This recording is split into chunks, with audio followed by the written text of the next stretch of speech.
So this legitimately might be, I think, way too early 2025 AFL trades number 10. That's how much trade news there has been this early on in the AFL season that I've made freaking 10 of these already. Again, today is a pretty big one because we got a ton of news to talk about from Gettable, and also a really interesting Nick Daicos comment that I had to give my thoughts and opinions on, because even though I don't think there's much to it, I still think it's kind of funny. So we'll definitely be going on to that. But again, one of the first things I wanted to talk about did actually happen to be a bunch of rumors going around with Geelong right now, saying that Geelong are clearly in the conversation for the big dogs.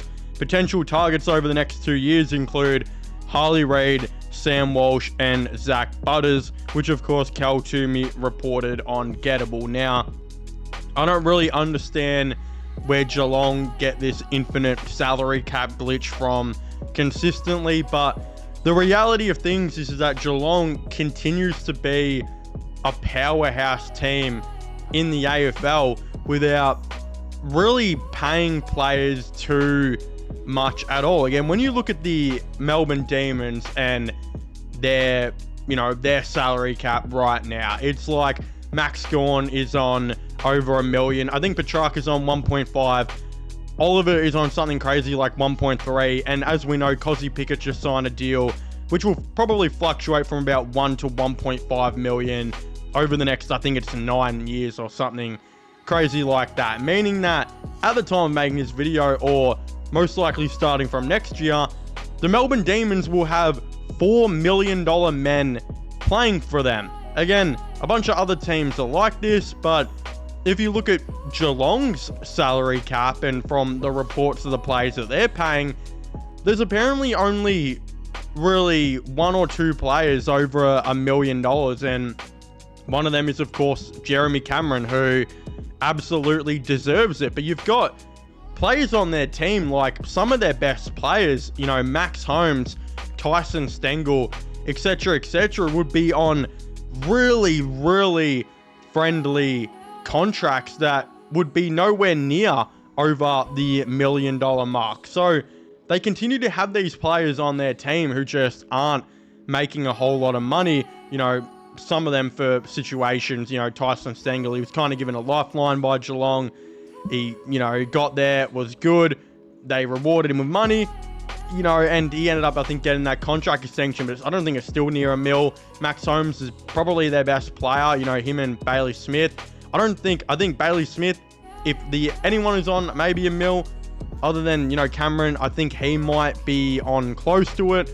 But they just have a ton of salary cap to go for players like Zach Butters, Harley Reid, etc., who will probably continue to take pay cuts to get there, because the reality is that so many players want to live and play for Geelong. Geelong are just a powerhouse club who continue to have a good culture.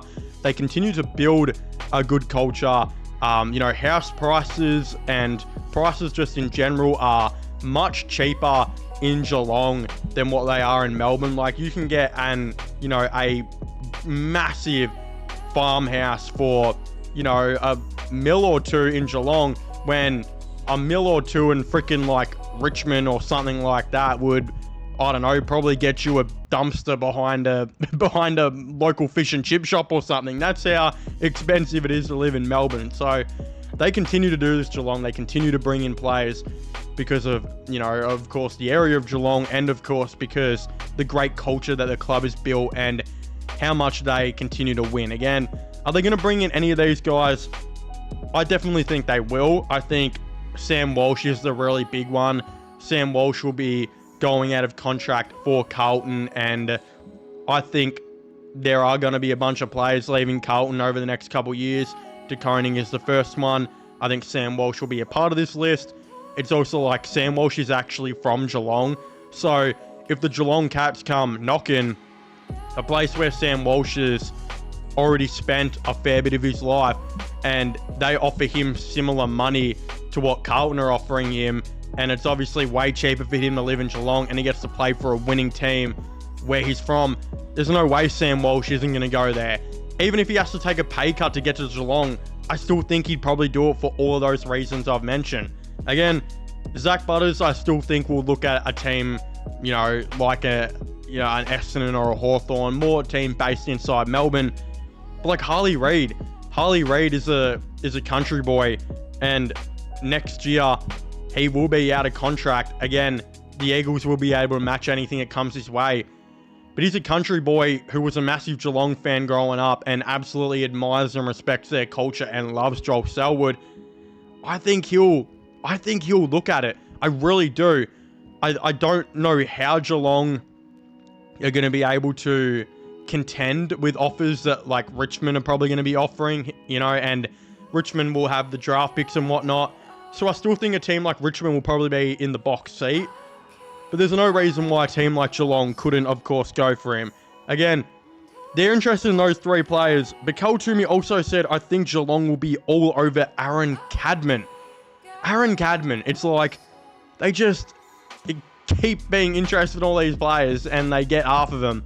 Again, I think out of the four that I've spoken about, I think Aaron Cadman's the least likely they're probably going to get. I think Aaron Cadman will re-sign with the Giants, whether that's long-term or not. I think he'll probably put pen to paper for at least a 2-year extension. I think he really likes it in GWS, and the reality is that in probably 2 or 3 years, the keys to the kingdom is all his, and he will be their number one key forward in no time. Again, I think that could be a very similar case to Geelong. I mean, their conditioning is absolutely insane, but in 3 years' time, will Jeremy Cameron still be as good? Probably not. But the reality is that I do think GWS are going to have a lot of money to give Cadman. I think he actually likes it there, and I think he's building himself a pretty good role and could become a superstar for them in the future. So I can't see him leaving, but I do see a Sam Walsh and a Harley Reid being very interested in Geelong. I mean, Geelong, there's also being said that clearly, Essendon, it says that clearly Essendon are still dangling its picks for Harley Reid, and pick 5 and 6 would be a pretty good starting point for him if he did want to move. So the Harley Reid trade talk won't go away. I mean, yeah, I do think Richmond will be the favourites if he does decide to move. I mean, I just can't think of a more perfect situation for a player right now than Richmond, because if you factor in everything for Harley Reid, right, their age demographic, the insane amount of salary cap the Tigers are going to have over the next couple years, the insane amount of picks the Tigers are going to have over the next couple years, I think the culture, winning culture, especially at Richmond, it just should be too hard for Harley Reid to pass up. I mean, yeah, you're gonna get the money offer, very similar money offer probably from Essendon, but Essendon haven't won a final in like 20 years. Richmond just won 3 premierships like 5 years ago and are building arguably the best young core in the game and are probably expecting to be there in another 3 or so years.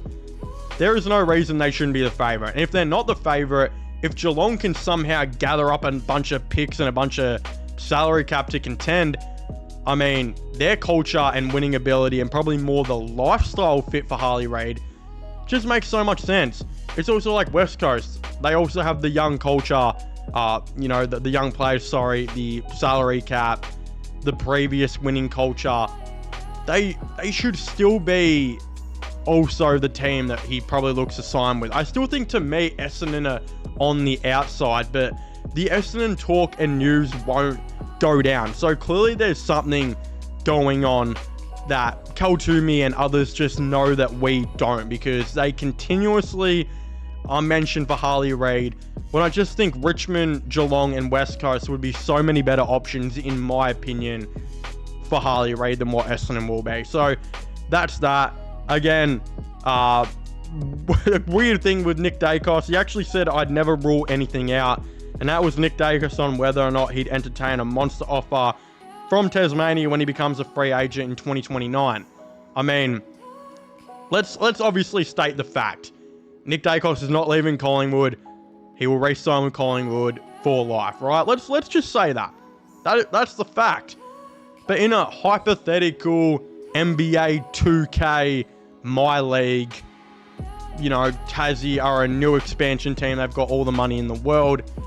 When you think about it and you kind of do the math, the AFL salary cap in 2031 is expected to go up by about 35 to 45%, meaning that the highest paid player in the AFL right now, which as we know is Tom Lynch on 1.6 million, if he was to be on that contract in like, you know, the highest paid player is on 1.6 now, by 2031, the highest paid player should be on about $2.6 million, right?